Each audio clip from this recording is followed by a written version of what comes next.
ನಿನಗೆ ಒಂದಲ್ಲ ಒಂದಿನ ಚೆನ್ನಾಗಿ ಅರ್ಥ ಆಗತ್ತೆ. ಖುಷಿ, ನಿನಗೆ ಪ್ರಕೃತಿಯವ್ರನ್ನ ಅರ್ಥ ಮಾಡ್ಕೊಳ್ಳೋದು ತುಂಬ ಕಷ್ಟ.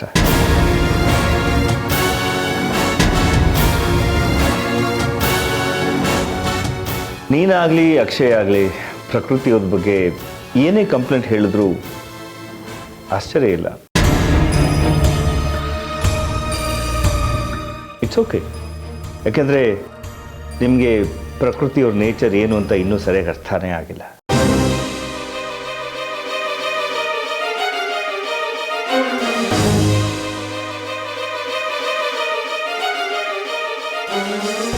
ಆದರೆ ನಿಸರ್ಗ, ನೀನೇನಮ್ಮ, ನೀನು ಪ್ರಕೃತಿನ ನೀನು ಹುಟ್ಟಾಗಿಂದ ನೋಡ್ತಾ ಇದೀಯ.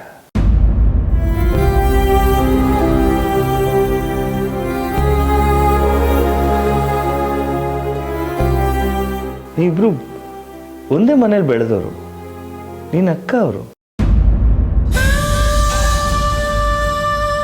ಅಂಥದ್ರಲ್ಲಿ ಇವರು ಪ್ರಕೃತಿ ಒಡವೆ ಕದ್ದು ಇನ್ನೆಲ್ಗೋ ಸಾಗಿಸ್ತಾ ಇದ್ದಾಳೆ ಅಂತ ಆರೋಪ ಮಾಡಿದಾಗ ನೀನು ಹೌದು ಅನ್ನೋ ರೀತಿ ರಿಯಾಕ್ಟ್ ಮಾಡ್ತೀಯಲ್ಲಮ್ಮ. ನನಗದು ದೊಡ್ಡ ಆಶ್ಚರ್ಯ ಆಯಿತು.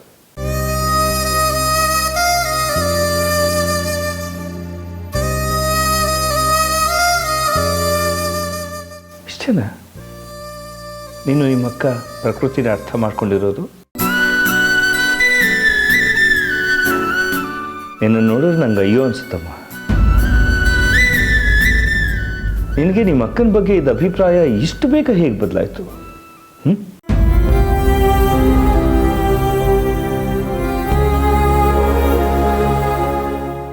ನಾವು ವ್ಯಕ್ತಿಗಳ ಯೋಗ್ಯತೆನ ಗೌರವಿಸೋದನ್ನ ಮೊದಲು ಕಲ್ತ್ಕೋಬೇಕು. ಇಲ್ಲದೆ ಹೋದರೆ ನಮಗೆ ನಷ್ಟ.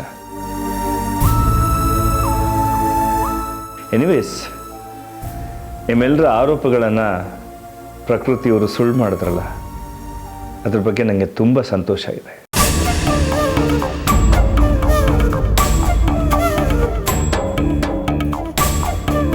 ದಯವಿಟ್ಟು ಇನ್ನು ಮುಂದೆ ಒಬ್ಬರ ಬಗ್ಗೆ ಮಾತಾಡುವಾಗ ಎಚ್ಚರ ವಹಿಸೋದು ತುಂಬ ಒಳ್ಳೆಯದು.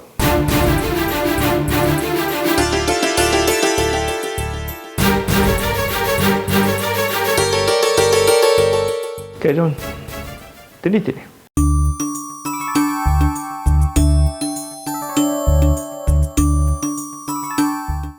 ಅಕ್ಷಯ್,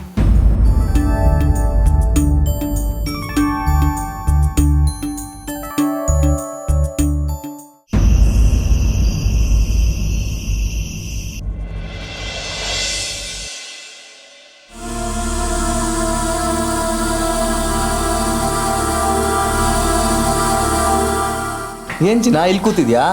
ನಿಮ್ಮ ಅಕ್ಕ ಏನಾದರೂ ಕಿತಾಪತಿ ಮಾಡ್ಲಾ ಹೆಂಗೆ? ನಿನ್ನ ಸುಳ್ಳು ಪ್ರೀತಿ ಎಲ್ಲ ನನಗೆ ಬೇಕಾಗಿಲ್ಲ. ನಿನಗೆ ನನ್ನ ಮೇಲೆ ಯಾವ ಕನ್ಸರ್ನೂ ಇಲ್ಲ ಅಂತ ನನಗೆ ಚೆನ್ನಾಗಿ ಗೊತ್ತು. ಅಯ್ಯ, ನಾನೇನೇ ಮಾಡಿದೆ? ನಾನು ಇವಾಗ ತಾನೇ ಬರ್ತಾ ಇದ್ದೀನಿ. ಬೆಳಿಗ್ಗೆ ನಿಮ್ಮಪ್ಪ ಆ ಪ್ರಕೃತಿನ ವಹಿಸ್ಕೊಂಡು ನನ್ಗೆ ಅಷ್ಟೆಲ್ಲ ಅವಮಾನ ಮಾಡ್ತಿದ್ರು. ನೀನಾಗ್ಲಿ ಖುಷಿ ಆಗಲಿ ಒಂದು ಮಾತಾದರೂ ಆಡಿದ್ರ? ನಿಮ್ಮಪ್ಪ ನನಗೆ ಅಷ್ಟೆಲ್ಲ ಟಾರ್ಗೆಟ್ ಮಾಡಿಕೊಂಡು ಎಲ್ಲರ ಮುಂದೆ ಹಾಗೆ ಮಾತಾಡಬೇಕಾದ್ರೆ ನೀವಿಬ್ರು ಸುಮ್ಮನೆ ಇದ್ರಿ. ಅವತ್ತು ಪ್ರಕೃತಿ ಹಣನೆಲ್ಲ ತುಂಬಿಕೊಂಡು ಬ್ಯಾಂಕಿಗೆ ಹೋಗ್ತಾ ಇದ್ದಾಗ ಖುಷಿನ ನನಗೆ ಬಂದು ಹೇಳಿದ್ದು ಪ್ರಕೃತಿ ಹಣ ಕದ್ಕೊಂಡು ಹೋಗ್ತಿದ್ದಾಳೆ ಅಂತ. ನಿನ್ನೆ ಹೀಗೆ ಮಾಡಿದ್ಲು. ಅಲ್ಲ, ಪ್ರಕೃತಿ ಯಾರನ್ನ ಬಚಾವ್ ಮಾಡಕ್ಕೆ ಆ ಒಡವೆನೆಲ್ಲ ಕೊಟ್ಟಿದ್ದು? ನಿನ್ನ? ಇಲ್ಲಪ್ಪ, ನನ್ಗೆ ಯಾಕೆ ಬೇಕು ಅಷ್ಟೊಂದು ದುಡ್ಡು? ಅಷ್ಟೊಂದು ದುಡ್ಡು ಬೇಕು ಅನ್ಸಿದ್ರೆ ಅದನ್ನ ಹೇಗೆ ಸಂಪಾದನೆ ಮಾಡಬೇಕು ಅಂತ ನನಗೆ ಗೊತ್ತು. ಸಂಪಾದನೆ ಮಾಡು. ಮತ್ತೆ ನೀನ್ ಸಂಪಾದನೆ ಮಾಡಿದ್ರಲ್ಲಿ ನಾವು ಒಂದು ದೊಡ್ಡ ಬಂಗ್ಲೆಯಲ್ಲಿ ರಾಜಾರಾಣಿ ತರ ಇರ್ಬೋದಲ್ವಾ? ಮತ್ತೆ ಇಲ್ಯಾಕೆ ನಿಮ್ಮ ಅಪ್ಪನ ಹಂಗಲ್ಲಿ ಅವ್ರು ಹೇಳಿದ ಮಾತೆಲ್ಲ ಕೇಳಿಸ್ಕೊಂಡಿರ್ಬೇಕು? ಆ ದಿನನೂ ಬರುತ್ತೆ ಡಾರ್ಲಿಂಗ್, ನೀನು ಯೋಚನೆ ಮಾಡಬೇಡ. ಅಪ್ಪ ಇಷ್ಟು ವರ್ಷ ದುಡ್ದಿರೋದನ್ನ ನಾನು ಒಂದೇ ವರ್ಷದಲ್ಲಿ ದುಡ್ಡು ತೋರಿಸ್ತೀನಿ. ಕಾಲೇಜಿಗೆ ಸೇರಿದಾಗಿಂದನೂ ಈ ಮಾತು ನೀನು ಹೇಳ್ತಾನೆ ಬಂದಿದ್ಯಾ ಅಕ್ಷಯ್. ಮೊನ್ನೆ ಮನೆ ಮುಂದೆ ನಿನ್ನ ಹೆಸರು ಹಿಡಿದು ಗಲಾಟೆ ಮಾಡಿದ್ದು ನನಗೆ ಕೇಳಿಸ್ತು. ಅದೇ ನನಗೆ ಸುಸ್ತಾಗಿತ್ತು, ನಾನು ಮಲಗಿದ್ದೆ. ಸ್ವಲ್ಪ ಹೊತ್ತಲ್ಲೇ ಮಾವ ಲಾಕರ್ ಓಪನ್ ಮಾಡಿಸಿದ್ರು. ಒಡವೆ ಎಲ್ಲಿ ಹೋಯ್ತು ಅಂತ ಇನ್ವೆಸ್ಟಿಗೇಟ್ ಮಾಡ್ತಿದ್ರು. ಒಡವೆ ಮಿಸ್ ಆಗಿದ್ರಲ್ಲಿ ನಿನ್ ಕೈವಾಡ ಏನೂ ಇಲ್ಲ ತಾನೆ? ಪ್ರಕೃತಿ ನಿನ್ಗೋಸ್ಕರ ತಗೊಂಡ್ಲ? ಸತ್ಯ ಹೇಳು ಅಕ್ಷಯ್. ನಿನ್ಗೆಲ್ಲೋ ನಿದ್ದೆಯಲ್ಲಿ ಕನ್ಸು ಬಿದ್ದಿರ್ಬೇಕು. ಅವಳು ಒಡವೆಗಳನ್ನ ನನ್ಗೆ ಯಾಕೆ ಕೊಡ್ತಾಳೆ ಅವಳು? ಅವಳ ಪರ್ಸ್ನಲ್ ಏನಿತ್ತು ಯಾರಿಗೂ ಗೊತ್ತು. ನಿಮ್ಮ ಅಕ್ಕ ತುಂಬಾ ಕಿಲಾಡಿ. ಏನೋ ಪ್ಲಾನ್ ಮಾಡಿ ತಾನು ತುಂಬಾ ಸಾಚ ಅಂತ ಪ್ರೂವ್ ಮಾಡ್ಕೊಂಡಿದ್ದಾಳೆ. ಅಲ್ಲ, ಅವಳ ಹತ್ರ ನಾನು ಯಾಕೆ ಸಹಾಯ ಕೇಳಲಿ? ಅವಳಿಗೋಸ್ಕರ ನೀನು ನನ್ನ ಮೇಲೆ ಡೌಟ್ ಪಡ್ತಾ ಇದೀಯಾ? ಅಪ್ಪನಿಗೆ ಅರಳೋ ಮರಳು, ಅವಳು ಬಣ್ಣದ ಮಾತಿಗೆ ಫಿದಾ ಆಗ್ತಾ ಇದ್ದಾರೆ ಅಷ್ಟೇ. ಅವ್ರು ಏನೋ ಅಂದ್ರು ಅಂತ ನೀನು ನನ್ನ ಮೇಲೆ ಕೋಪ ಮಾಡ್ಕೊತಾ ಇದೀಯಾ? ನನಗೂ ಆ ಒಡವೆಗೂ ಯಾವುದೇ ರೀತಿ ಸಂಬಂಧ ಇಲ್ಲ. ನನಗೇನೋ ಯಾರನ್ನೂ ನಂಬಾರ್ದು ಅನ್ನಿಸ್ತಾ ಇದೆ. ಪ್ರಕೃತಿ ಬಗ್ಗೆನೂ ನಾನೇ ತಪ್ಪು ತಿಳ್ಕೊಂಡೆ ಅಂತನೂ ಅನ್ನಿಸ್ತಾ ಇದೆ. ಇಲ್ಲ, ಇವಾಗ ಅವಳ ನಿಜವಾದ ಮುಖ ನಿನಗೆ ಗೊತ್ತಾಗ್ತಾ ಇರೋದು.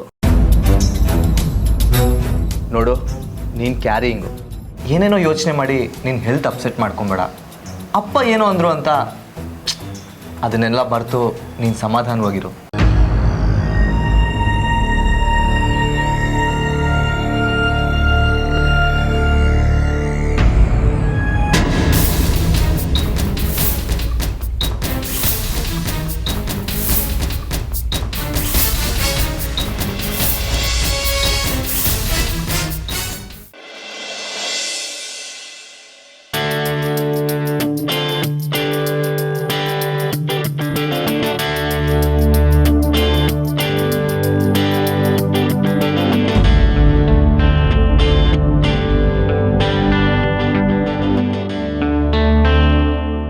ಇನ್ನೂ ಆಫೀಸಿಗೆ ಕಡೆ ಬಂದಿಲ್ಲ ರಾಜ್ಕುಮಾರ.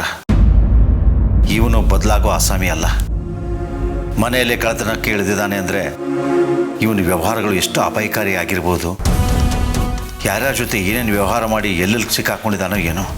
ಗಿಡವಾಗಿದ್ದಾಗ ಬಗ್ಲಿಲ್ಲ, ಈಗ ಹೆಮ್ಮರವಾಗಿ ನಿಂತಿದ್ದಾನೆ.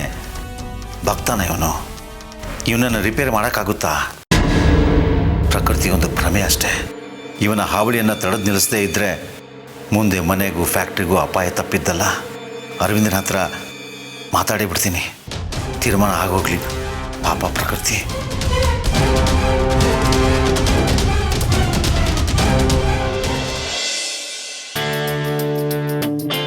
ಅರವಿಂದ್, ಹಾಂ ಹೇಳಿ. ಬಿಸಿನಾ? ಇಲ್ಲ, ರೂಟೀನ್ ವರ್ಕ್.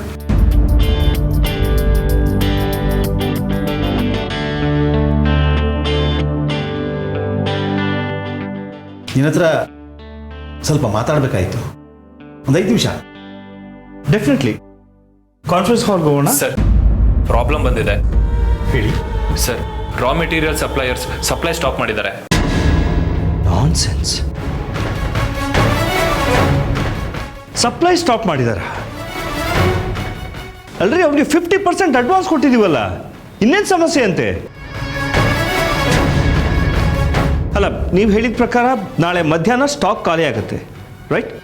ಹ್ಞೂ ಸರ್. ಆಮೇಲೆ ಏನು ಮಾಡ್ಬೇಕು ನಾವು? ಅಲ್ರಿ, ಅವ್ರಿಗೆ ಸಪ್ಲೈ ಮಾಡೋದಕ್ಕೆ ಏನು ಪ್ರಾಬ್ಲಮ್ ಅಂತೆ ಅದನ್ನು ತಿಳ್ಕೊಳ್ಳಿ. ಸರ್, ಇನ್ನೂ ಜಾಸ್ತಿ ಅಡ್ವಾನ್ಸ್ ಪೇಮೆಂಟ್ ಕೇಳ್ತಾ ಇದ್ದಾರೆ. ನನಗೆ ಯಾಕೋ ಇವ್ರ ಮೂಲಕ ನಮ್ಮ ಕಾಂಪಿಟೇಟರ್ಸ್ ಏನೋ ಗೇಮ್ ಆಡ್ತಾ ಇದ್ದಾರೆ ಅಂತ ಅನ್ಸುತ್ತೆ. ನೀವೊಂದ್ಸತಿ ರಾ ಮೆಟೀರಿಯಲ್ ಸಪ್ಲೈಯರ್ಸ್ ಜೊತೆ ಮಾತಾಡಿ sir. Such A dirty people. ಏನ್ರಿ ಆಗಿದೆ ಅವ್ರಿಗೆ? ಒಂದಿಷ್ಟು ನಿಷ್ಠೆ ನಿಯತ್ತು ಬೇಡವನ್ರಿ ಅವ್ರಿಗೆ? ಮುಳುಕ್ ಹೋಗ್ತಾ ಇದ್ರಲ್ಲ, ಅಂಥವ್ರಿಗೆ ಸಹಾಯ ಮಾಡಿ ಮೇಲೆತ್ತಿದ್ದಕ್ಕೆ ಹೀಗ ನಮ್ಮ ಜೊತೆ ರೆಸಿಪ್ರೊಕೇಟ್ ಮಾಡೋದು. ಮಾತಾಡ್ತೀರಿ, ಅವ್ರಿಗೇನು ಮಾಡಬೇಕು ಅದನ್ನು ಮಾಡ್ತೀನಿ.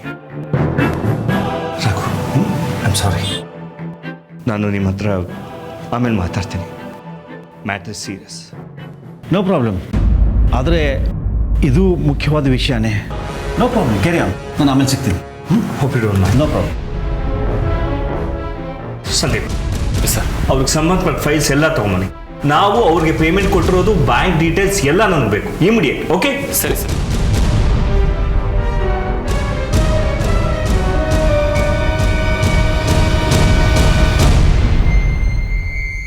ಅಕ್ಷಯನ ವಿಷಯ ಇತ್ಯರ್ಥ ಮಾಡದೆ ಹೋದರೆ ಅವನು ಇದೇ ರೀತಿ ಒಂದಲ್ಲ ಒಂದು ನೆಪ ಹೇಳ್ಕೊಂಡು ಅರವಿಂದನ ಕಷ್ಟಪಟ್ಟು ದುಡಿದ ಹಣನ ಶೇರ್ ಮಾರ್ಕೆಟ್ನಲ್ಲಿ ಮುಳುಗಿಸ್ತಾನೆ ಹೋಗ್ತಾನೆ. ಅರವಿಂದ್ ನೋಡಿದರೆ ಫ್ಯಾಕ್ಟ್ರಿ ವಿಷಯದಲ್ಲಿ ಬಿಸಿ. ಏನು ಮಾಡಲಿ?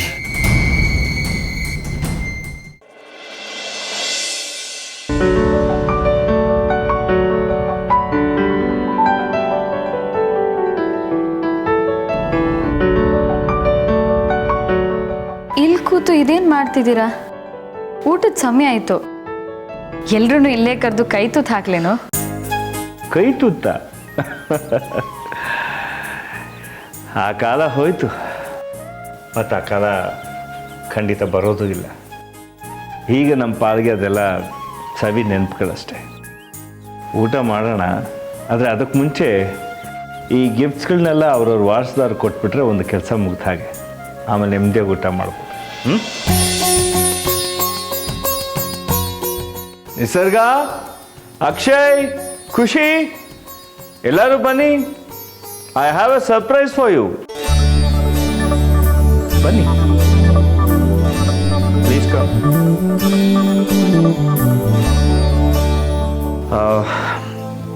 ಎಲ್ರಿಗೂ ಗೊತ್ತಿದೆ, ದೀಪಾವಳಿ ಹಬ್ಬ ಹತ್ತಿರ ಬರ್ತಾ ಇದೆ. ಎಲ್ಲರೂ ಖುಷಿಯಾಗಿ ಸೆಲೆಬ್ರೇಟ್ ಮಾಡಬೇಕು. ಅಕ್ಷಯ್ ಆ್ಯಂಡ್ ಖುಷಿ ನಮ್ಮ ಮನೆಗೆ ವಾಪಸ್ ಬಂದಮೇಲೆ ನಾನು ಅವ್ರಿಗೆ ಯಾವ ಗಿಫ್ಟು ಕೊಡಿಸ್ಲಿಲ್ಲ. ನಿಸರ್ಗ, ನೀನು ನಮ್ಮ ಮನೆಗೆ ಹೊಸ ಮೆಂಬರಾಗಿ ಸೇರ್ಕೊಂಡಿದೀಯಾ. ಅದು ಅಲ್ಲದೆ ನಮ್ಮ ವಂಶದ ಕುಡಿನ ನೀನು ಹೊಟ್ಟೆಲಿ ಹೊತ್ಕೊಂಡಿದೀಯಾ. ಆ್ಯಕ್ಚುಲಿ ಈ ಗಿಫ್ಟ್ಸ್ನೆಲ್ಲ ನಾನು ಪ್ರಕೃತಿಯವರು ಮೊನ್ನೆ ಹೋಗಿ ಕೊಂಡ್ಕೊಂಡು ಬಂದಿದ್ವಿ. ಅದರ ಮಧ್ಯದಲ್ಲಿ ಏನೇನೋ ನಡೆದು ಹೋಯ್ತು, ಕೊಡೋಕ್ಕಾಗಲಿಲ್ಲ. I felt this is the right time.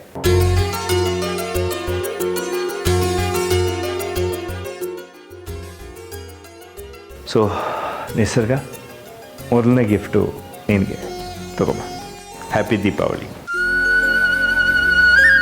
ನಿಸರ್ಗ, ಅದರಲ್ಲಿ ಏನಿದೆ ಅಂತ ತೆಗೆದು ನೋಡಲ್ವಾ? ನಿಮ್ಮ ಮಾವ ಕೊಟ್ಟಿರೋದು. ಮಾವ, ಇದೆಲ್ಲ ನನಗೇನಾ? ಹೌದಮ್ಮ, ಅಫ್ಕೋರ್ಸ್ ಇದೆಲ್ಲ ನಿನಗೇನೆ. ಇದೆಲ್ಲ ಕೊಡಬೇಕು ಅಂತ ನಿಮಗೆ ಅನ್ನಿಸ್ತಾ ಮಾವ? ಎಸ್, ಅಫ್ಕೋರ್ಸ್ ಅಂದ್ಕೊಂಡಿದ್ದೆ, ಆದರೆ ಕೆಲಸದ ಬಿಸಿಲಿ ಮರ್ತು ಹೋಗಿದ್ದೆ. ಪ್ರಕೃತಿಯವರು ನೆನ್ಪು ಮಾಡಿದ್ರು.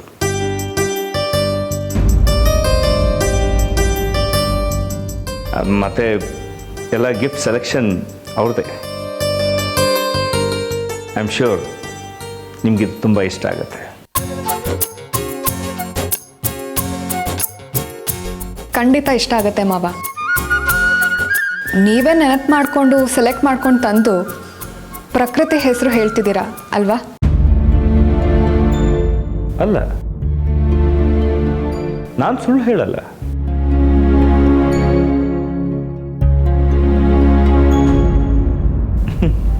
ಹಾಂ, ಇದು ನಿಮ್ಮ ತಂದೆ ತಾಯಿಗೆ ನೀನು ಕೊಡ್ತಿರೋ ಗಿಫ್ಟ್. ಓಕೆ, ತಗೊಂಬ. ಇದನ್ನು ಅವ್ರಿಗೆ ತಪ್ಪದೆ ತಲುಪಿಸ್ಬಿಡು.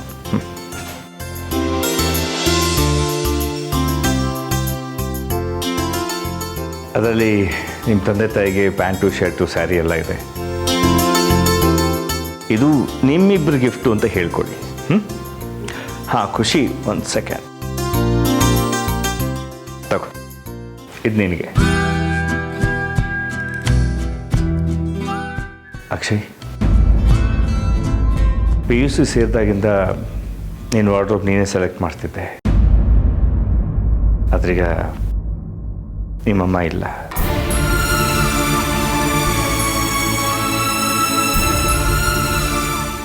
ಅವಳಿಲ್ಲ ಅನ್ನೋ ನೋವಿಗಿಂತ ಅಟ್ಲೀಸ್ಟ್ ನೀವೆಲ್ಲ ನನ್ನ ಜೊತೆ ಇದೆಯಲ್ಲ, ನನಗದೇ ಒಂದು ಖುಷಿ.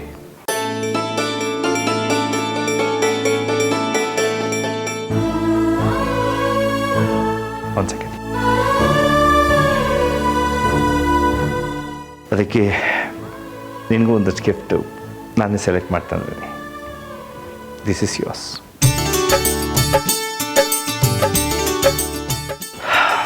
ನೀವೆಲ್ಲರೂ ಖುಷಿಯಾಗಿದ್ದರೆ ನನಗದೇ ಸಮಾಧಾನ.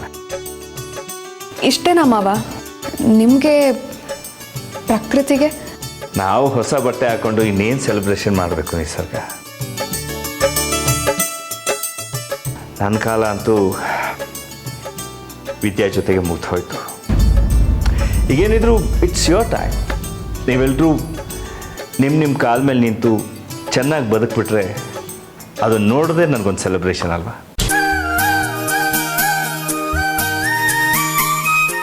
ಪ್ರಕೃತಿಯವರು ಕೂಡ ಏನೂ ಬೇಡ ಅಂದರು. ಅವ್ರಿಗೆ ಸರಳವಾಗಿರೋದೇ ಇಷ್ಟ ಅಂತೆ. ಸೊ ನಾನು ಬಲವಂತ ಮಾಡಲಿಲ್ಲ.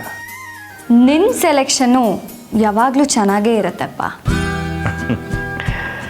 ಆ್ಯಕ್ಚುಲಿ ಇಲ್ಲಿ ತನಕ ನನಗೆ ಬಟ್ಟೆಗಳನ್ನ ಸೆಲೆಕ್ಟ್ ಮಾಡ್ತಾ ಇದ್ದಿದ್ದು, ತಂದು ಕೊಡ್ತಾ ಇದ್ದಿದ್ದು ನಿಮ್ಮಮ್ಮನೇ ಅಲ್ವಾ. Fine, have A nice celebration. Be good, do good. ಊಟ ಮಾಡೋಣ ಅಲ್ವಾ ಪ್ರಕೃತಿಯವರೇ? ಊಟ ಆಗಲಿ ಟೇಬಲ್ ಮೇಲೆ ಇದೆ, ಎಲ್ಲರೂ ಬರ್ಬೋದು. ಬನ್ನಿ ಪ್ಲೀಸ್ ಕಮ್.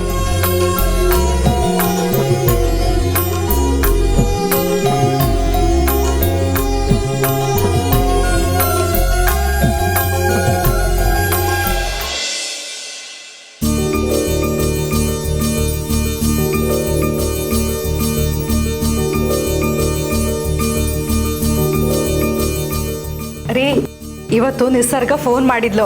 ಅವ್ರ ಮಾವ ಹಬ್ಬಕ್ಕೆ ಅಂತ ಚಿನ್ನದ ಓಲೆ, ಸರ, ನೆಕ್ಲೆಸ್ಸು, ಉಂಗ್ರ ಎಲ್ಲ ತಂದ್ಕೊಟ್ಟಿದ್ದಾರಂತೆ. ಜೊತೆಗೆ ಬೇಕಾದಷ್ಟು ಸೀರೆನೂ ತಂದ್ಕೊಟ್ಟಿದ್ದಾರಂತೆ ರೀ. ನಿಸರ್ಗನ ಸಂತೋಷಕ್ಕೆ ಪಾರವೇ ಇಲ್ಲ. ಅವರು ದೊಡ್ಡ ಮನಸ್ಸಿರೋರು, ಯಾವಾಗ ಏನೇನು ಮಾಡಬೇಕು ಅಂತ ಗೊತ್ತಿರೋರು. ಉಳ್ಳವರು ಶಿವಾಲಯವ ಮಾಡು, ನಾನೇನು ಮಾಡಲಿ ಬಡವನಯ್ಯ ಅಂತ ಬಸವಣ್ಣವ್ರು ಹೇಳಿದಾರಲ್ಲ. ನಮ್ಮ ಪರಿಸ್ಥಿತಿ ಹಾಗೆ. ನಾವು ಮಕ್ಳಿಗೆ ಕೊಡಿಸ್ಬೇಕಾಗಿತ್ತು.